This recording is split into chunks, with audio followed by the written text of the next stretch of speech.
Рико, мен орозо кармаймынбы, кармабаймынбы, ал мен өзүм ишиме айтпай койчу, макулбу?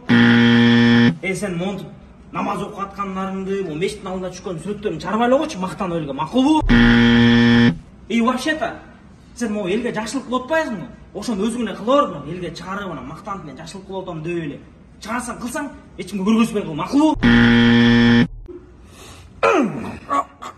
Братан, орозоң бузулат, сен орозо кармап аткандачы, мага ошондурго такыр көңүл бурма, братан. Менчи бүгүн ооз чаппай калыптырмын. Ыйык болгон орозо айында ушак сүйлөбөй, жаман сөздөрдү жазып бирөөнүн көңүлүн калтырбай, ар кандай шылтоолор менен оозду жаппай калбай, жана кимдир бирөө сизге тийише турган болсо, аны менен мушташып кетпей, сабырдуулук менен жакшы амалдарды кылып орозону жакшы өткөрүү керек. Орозоңуздар кабыл болсун.